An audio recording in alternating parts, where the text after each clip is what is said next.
Salut les Vatosokos, j'espère que vous portez bien avec cette victoire à l'arrache au penalty en Coupe de France contre Lens. Alors franchement, bien sûr on a souffert, hein, nous supporters parisiens jusqu'à la fin, mais franchement si on aurait perdu au penalty, pour moi ce match aurait été une injustice, on va dire ça comme ça, parce que le penalty... le penalty, qu'est-ce que je dis moi? Le but, je crois que c'était de Hakimi, Hakimi était valable, était complètement valable parce que Hakimi n'était pas du tout hors jeu, mais vraiment pas du tout hors jeu. J'ai revu les ralentis, il n'y avait pas du tout hors jeu. Voilà, donc ça aurait été un scandale parce que le but aurait dû être validé. Sinon. Première mi-temps dégueulasse. Alors, première mi-temps, j'ai vraiment pas aimé. Voilà, j'ai failli m'endormir. C'est soporifique. C'était une purge la première mi-temps, franchement incroyable. Je me suis dit, on va encore on va encore regarder une purge, quoi. Voilà. Et deuxième mi-temps, beaucoup mieux des deux côtés d'ailleurs, hein, des deux côtés, hein, beaucoup mieux des deux côtés. Ça attaquait, voilà, tout ça. Mais on a quand même eu beaucoup de chance parce que Lens a raté beaucoup d'occasions. Si c'était une équipe beaucoup plus forte avec des joueurs beaucoup plus forts, on aurait pu perdre pour 3 ou 4 buts dans la gueule, quoi. Voilà. Mais voilà, j'ai vu quand même deux équipes qui voulaient gagner. Bravo aux Lensois, hein, qui ont bien disputé le match. Ça fait plaisir de voir quand même une équipe qui met pas forcément le mur et puis qui attaque et tout ça, qui essaie quand même de nous faire mal. Ça fait du bien. Ça réveille un peu nos joueurs qui étaient amorphes, tu vois. Donc une deuxième mi-temps beaucoup plus satisfaisante, beaucoup plus intéressante à regarder, avec percussion, vitesse, fond de jeu et tout ça. Très peu d'échecs techniques en deuxième mi-temps, un peu plus en première mi-temps. Mais sinon... voilà, sinon vraiment une deuxième mi-temps beaucoup plus intéressante. Bon, on se prend un petit but à la con, voilà. Je me suis dit ça y est, non seulement on jouait pas bien en première mi-temps, mais là maintenant en deuxième on joue un peu mieux, mais on se prend un but à la con. Mais après, après le King, parce que maintenant je l'appelle le King, hein. Le King est rentré, il touche un ballon, il avait pas encore touché de ballon, hein. Il touche un ballon et il marque. Ce King s'appelle Ramos. Ramos, mon frère. Ça fait 3 matchs où il n'est pas titulaire, où il rentre, il marque. Un vrai renard des surfaces. Comment tu peux laisser, je me demande encore, qu'est-ce que Luis Enrique a dans sa tête? Hein? Tu mets des mecs comme Dembélé, comme même Lee, qui mettent pas un pied devant l'autre, surtout Dembélé, hein? Qui sont pas des céréales buteurs, qui n'arrivent pas à marquer de but. Hein? Et tu vas me les mettre titulaires. C'est incroyable d'être con à ce point-là, d'être con et têteux surtout. Hein? Non, c'est pas possible. Hein? Donc pour moi, c'est une grave erreur de faire ça, tu vois.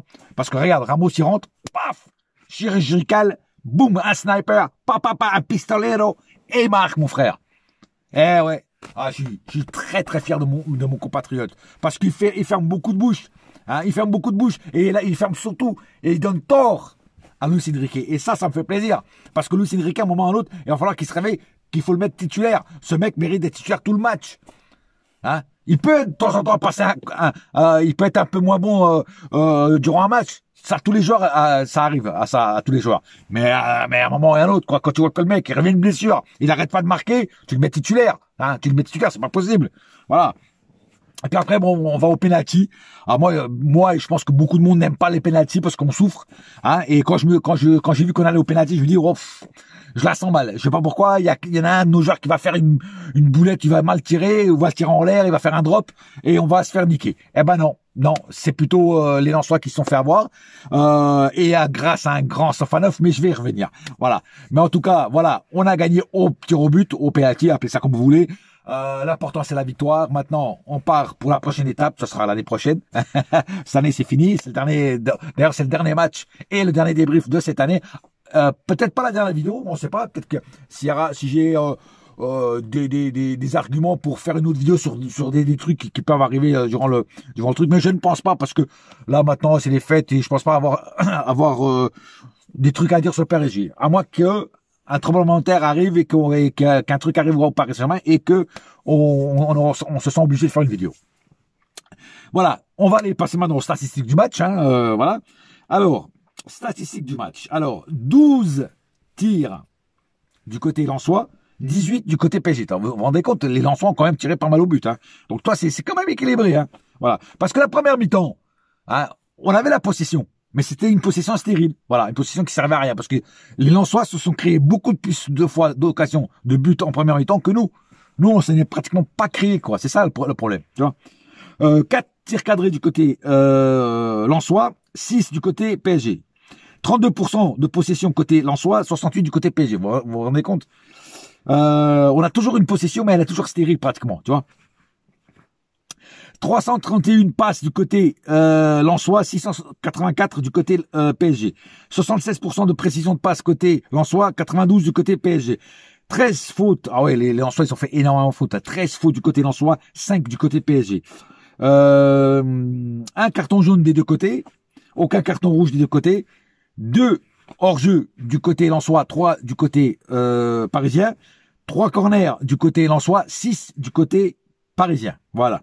Donc des statistiques quand même largement, on va dire à notre avantage. Peut-être pas largement, mais à notre avantage quand même. Voilà. Maintenant, passons au cas par cas. Et je vais commencer tout de suite par le gardien, évidemment, comme je commence toujours par le gardien, Sofanov. Alors, qui c'est les gens qui venaient me dire sur mes vidéos, quand je disais que Sofanov était un bon gardien, que c'était un grand gardien, que c'était un bon gardien, hein, peut-être pas encore un grand gardien, mais un bon gardien, tu vois. Moi, j'avais senti quelque chose dans ce gardien, tu vois. Eh ben, j'ai raison. Encore une fois, j'ai raison. Et je dis pas ça pour vous dire que vous êtes nuls. Non. Quand on n'a pas encore la preuve que le gardien est mauvais, il faut pas dire qu'il est mauvais. Moi, j'ai vu quelque chose en lui que je me suis dit, il est bon. Et encore ce soir, il l'a prouvé. Je sais pas si ce serait Donnarumma qui serait dans les cages ce soir. Je sais pas s'il aurait arrêté un penalty. Bon, là, je spécule, peut-être qu'il l'aurait arrêté. On sait pas. Hein? Mais, en tout cas, Sofanov, il nous fait 2 arrêts magnifiques qui nous font gagner le match. Et ce soir, c'est un grand Sofanov. Un grand Sofanov. Voilà, je te le dis, il a été correct dans le match. Bon, le but qu'il s'est pris, c'est un petit peu, voilà, mais ça en fait, c'était le cafouillage de la défense. Il y avait tout le monde devant lui, peut-être qu'il a pas vu qui c'est qu'à tirer, voilà. Je veux dire, là, je donne même pas, je dis même pas que c'est lui qui a tort, c'est un cafouillage dans la défense, et puis voilà, il y a eu le but, voilà. Mais non, mais ce soir, moi, j'ai vachement aimé Sofanov, et voilà, comme j'ai dit, Sofanov, moi, j'avais vu quelque chose de bien en lui, j'avais dit que c'était un bon gardien, et bah, ce soir, il a prouvé que j'avais raison et que c'était un grand gardien. Voilà, donc, il sera dans mes tops. Hakimi. Alors Hakimi, j'ai bien aimé la première mi-temps d'Hakimi. Il a été bien percutant comme d'habitude, comme dans les derniers matchs qu'il a fait. Par contre, la deuxième mi-temps, j'ai trouvé transparent, un peu plus transparent. Voilà, on le voyait moins, il était moins présent, il attaquait moins, on le voyait moins. Voilà, il était plutôt un petit peu transparent, tu vois. Alors peut-être que c'est un coup de fatigue, je sais pas. C'est vrai qu'il a été au top jusqu'à maintenant. Voilà, mais sinon, voilà.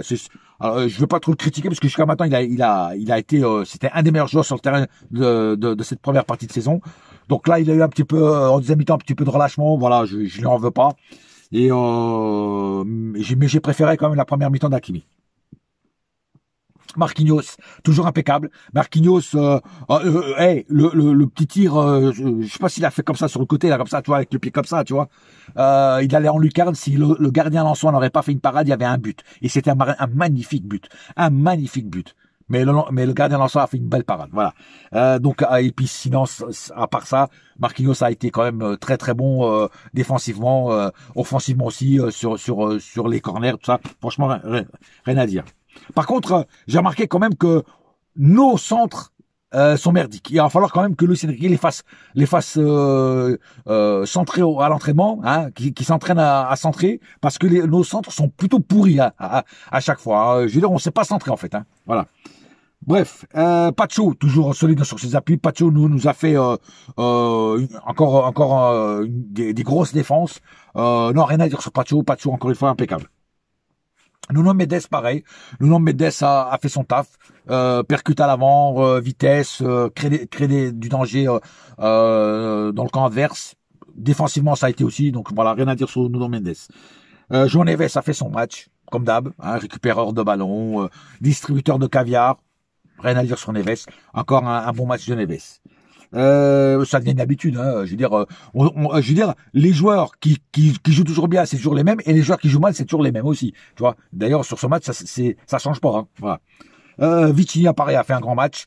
Le penalty, franchement, le penalty Vitinha, en fait, il les tire à la Neymar, Vitinha. Tout doucement, ça, puis paf, tranquille. Vas-y, je t'emmerde et je te marque ça en douceur. Voilà, il n'y a pas besoin de s'énerver. Franchement, déjà la dernière fois, c'était pareil. Non, Vitinha, calme, il est calme pour tirer le penalty. Il est pas nerveux, rien. Il est là.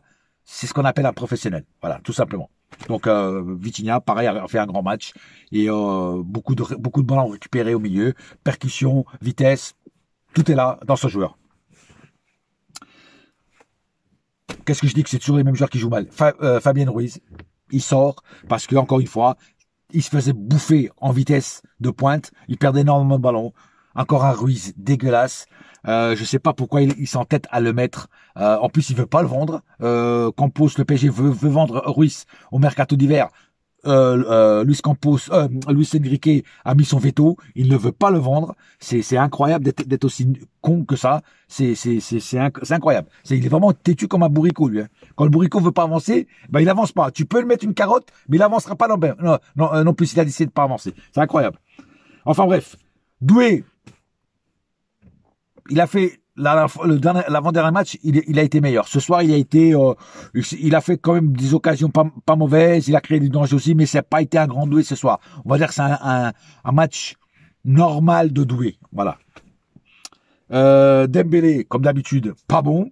La seule occasion bonne qu'il a fait Dembélé, non, 2 occasions, c'est quand il a marqué le penalty. D'ailleurs, quand il a été tiré le penalty, j'ai eu peur. Je me suis dit, oh là là, c'est lui qui va tirer le penalty. Oh là là là là là, ça y est, on a perdu.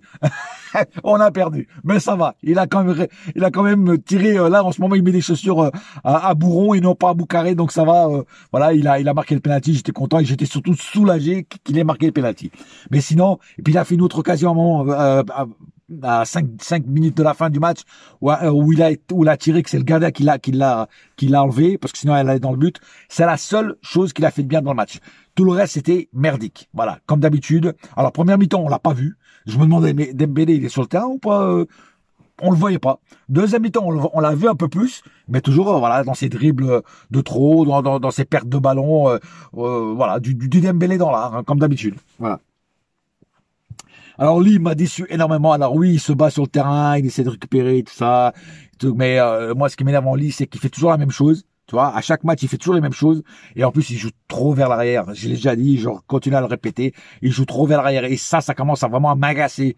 Tu vois, pourtant, c'est un joueur que j'aime bien à la base, tu vois, mais là, ça commence à devenir lassant, tu vois. Et tout le temps vers l'arrière, tout le temps vers l'arrière, tout le temps vers l'arrière. Et puis, il fait toujours les mêmes combinaisons, tu vois.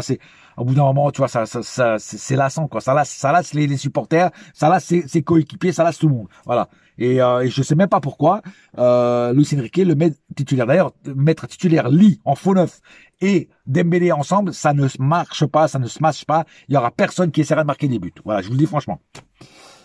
Bon, et maintenant, les remplaçants. Barcola, dégueulasse.